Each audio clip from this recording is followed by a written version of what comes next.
Picture this, a small, humble fighting video game that soon explodes into one of the most iconic and influential titles in the entire genre. It had everything: fame, fortune, and a legacy that spanned countless sequels. But then, a series of terrible business moves brought it crashing down. It didn't just lose money, it lost its reputation, its soul. And now, this legendary fighting game franchise has fallen so far that it's turned into a dating simulator? Oh my god, bro. Oh, hell no, man. What the fuck? Yeah, you heard that right. How did it go from groundbreaking combos, skyscraper DDTs, to awkward virtual love stories? Well, buckle up, because today we're diving deep into this wild transformation. Hello, hey, hi, how you doing? This is the Freelancer back again with another video, and this time I want to talk about Dead or Alive. The reason why I want to talk about this is because something that went down at Tokyo Game Show a couple of weeks ago. But first, let me give you a brief history with Dead or Alive, or at least my history with Dead or Alive. I didn't get into the franchise until Dead or Alive 3. It was also the first game I got when I first got my Xbox. But the way I was introduced to Dead or Alive was I went to a Walmart with one of my parents, and there was a Dead or Alive 3 demo at Walmart. I still remember this. It was the demonstration of two characters fighting on the building level, and one of the characters kicked one of the characters off the building. You know, they hit the lights and they hit the ground. That moment sold me on the game.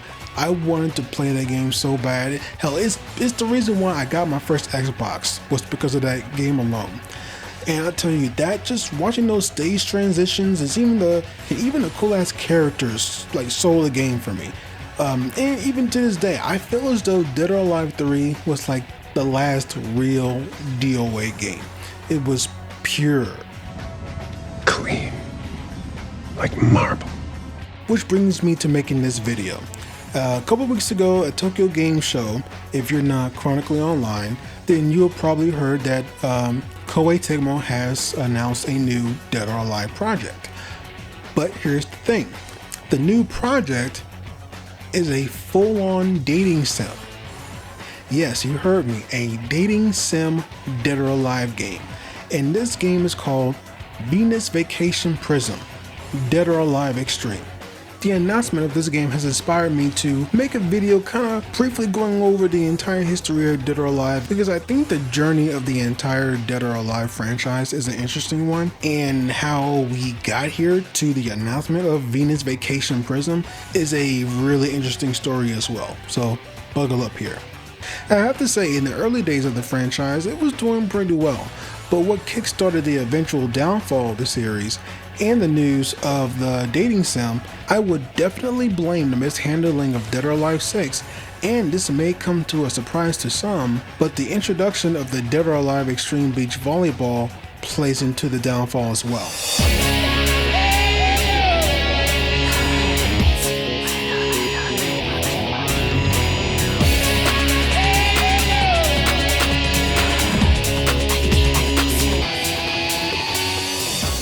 But I want to quickly go over the Extreme series, as I feel they play a way bigger part in the downfall of the entire franchise. The DOA Extreme games emphasize the franchise's sexualized depiction of female characters, which began to overshadow the Dead or Alive fighting series gameplay mechanics. While Dead or Alive had always featured attractive characters, Extreme amplified this with its beach settings, revealing outfits, and relaxation mechanics, and butt battles. For many, this led to the DOA series becoming more and more associated with fan service than serious fighting game content. The Extreme series opened the DOA brand to a wider audience, especially those who may not be interested in the fighting game, but were attracted to the beach volleyball and the minigame format. This broadened the market appeal beyond traditional fighting game fans. Despite criticism, the DOA Extreme series performed well commercially, thanks to its niche appeal. The games generated substantial revenue, which may have influenced Team Ninja to continue prioritizing fan service elements in future titles. Now, some fans enjoy the lighthearted and more playful nature of Extreme, but others felt it undermined the credibility of DOA as a competitive fighting game. This dual identity, serious fighting game versus a fan service heavy spinoff, created confusion about the franchise's direction.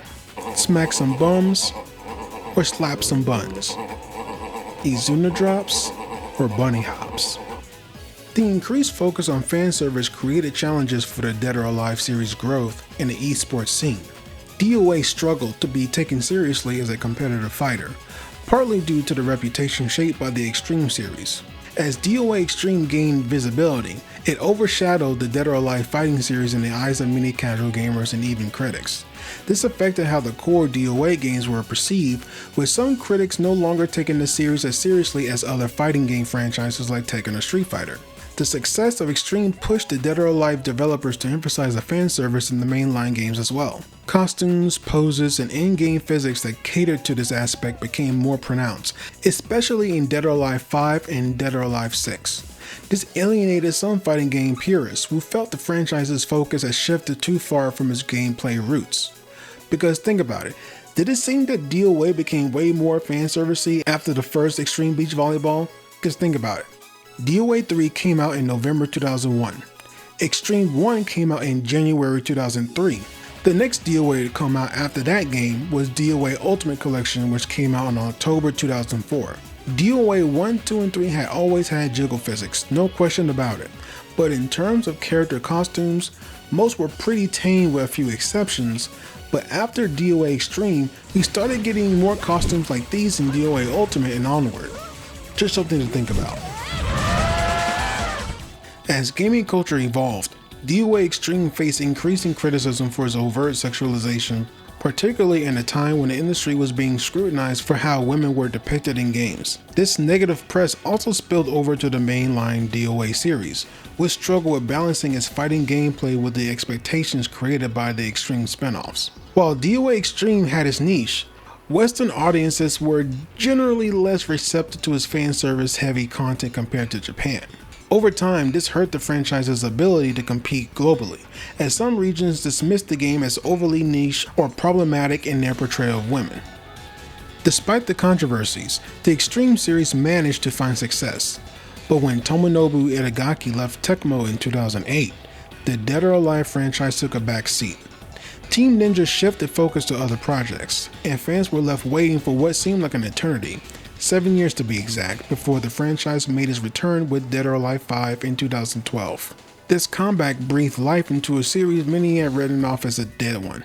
DOA 5 struck a delicate balance, offering a serious competitive fighting game while maintaining the playful fan service that the Xtreme series had become infamous for. Strong development support, post-launch content, and an enthusiastic community fueled its revival. It felt like DOA was finally back on top. But then in 2016, the announcement of Dead or Alive Xtreme 3 brought its own storm of controversy. The Xtreme series became a lightning rod for criticism due to its over-the-top sexualization clashing with a more mature, inclusive gaming landscape. The backlash was so intense that DOA Xtreme 3 only saw a limited release in the West, forcing fans in North America and Europe to import the game just to get their hands on it. Fast forward to 2019, and Dead or Alive 6 was announced. Another chapter in this franchise's turbulent journey. But as you might have guessed, this entry came with its own set of issues. It seemed like Dead or Alive just couldn't catch a break. Compared to other fighting games at the time, DOA 6 lacked robust content on release. The story mode was criticized for being too short, and the game had limited modes outside of the core fighting experience. Post-launch support was inconsistent. Although the game received DLC and updates, there wasn't a clear roadmap or significant content additions to keep the players invested long term. DOA 6 faced tough competition from other fighting games that were either better received or offer more comprehensive content. Games like Tekken 7, Mortal Kombat 11 had strong communities, regular updates, and successful esports support. There was also confusion around DOA 6's tone and content. The game's marketing initially emphasized toned-down visuals and sexualization compared to the previous entries, which upset longtime fans of the series. However, over time, they backtracked on some of these promises, leading to mixed messaging. Also, Dead or Alive 6 didn't really introduce significant innovations to set itself apart from earlier entries. Many players felt the game was just a slightly updated version of DOA 5 with minimal changes to gameplay, presentation, and mechanics. After so many iterations of Dead or Alive, especially with constant re-releases of DOA 5, some players felt burnout. DOA 6 didn't offer enough new content or gameplay evolution to reignite the excitement for the franchise. The game's excessive use of microtransactions, especially for the cosmetics like character outfits, alienated many fans. Players were frustrated by the pricing structure, with costumes being sold individually or constantly in season passes. Although DOA 5 featured DLC, including paid costumes and characters, these were generally better received. The base game had a decent amount of content, and the various editions of Dead or Alive 5 felt more complete. Dead or Alive 6 was heavily criticized for its aggressive monetization, which included overpriced cosmetic DLCs and the controversial use of premium currency for something as simple as changing a character's hair color. This backlash alienated fans who felt the game was more focused on extracting money than providing value. Which leads us to this unfortunate reality we face now. The Dead or Alive Xtreme Beach Volleyball series, combined with the disastrous mishandling of DOA 6, has caused irreparable damage to the DOA franchise. While Xtreme brought in financial success and attracted a broader audience, it also muddied the identity of the series once celebrated for its deep fighting mechanics. Over time, this confusion seeped into the development and reception of Dead or Alive 6. But here's what I think. The blame doesn't rest solely on Tecmo. Fans played a part in this shift too. Let's look at Xtreme 3, a game from 2016 that's still receiving updates and new characters in 2024. It's not just a niche, there's a real active community behind it. So can we really blame Tecmo for responding to where the money is? At one point, I believe the franchise was big enough for both the fighting games and the volleyball spin-off to coexist, but now I'm not even sure. The Xtreme series created a deep divide in the fanbase. What's most frustrating is that Tecmo's failure with DOA 6 will likely lead them to the wrong conclusions. Instead of improving the fighting game experience or listening to the core fans, they'll see the continued success of the volleyball games as a sign to steer the franchise in that direction. And that's how we ended up with Vacation PRISM, Dead or Alive Xtreme.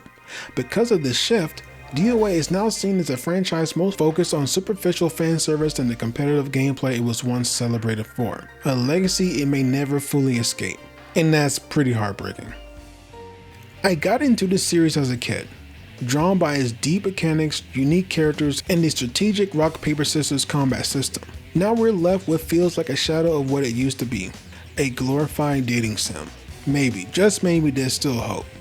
A light at the end of this tunnel where we hear news of a true fighting game revival. If you ask me, they need to reboot the entire thing, because let's be real, the story's a mess anyway.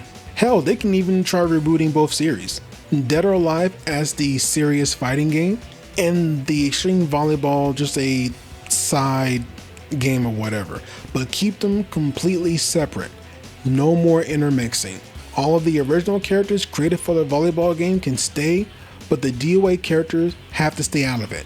Hell, the volleyball game shouldn't even have Dead or Alive in its name. Just call it something different, like Venus Vacation Volleyball or Tecmo's Waifu Volleyball. I don't care, just keep them separate. But that's what I think. But how about you all? Do you agree with me, or do you see it differently? I know some of you might be excited about getting a DOA dating sim, and I'd love to hear your thoughts in the comments. Even though I can be pretty opinionated, I'm always open to different perspectives, so don't hesitate to share yours. If you enjoyed the video, don't forget to hit that like button and subscribe to the channel for more fighting game content. I've got plenty more videos in the works too. Also, be sure to follow me on Twitter and Instagram for updates on future content. Thank you so much for watching, and I'll catch you in the next video.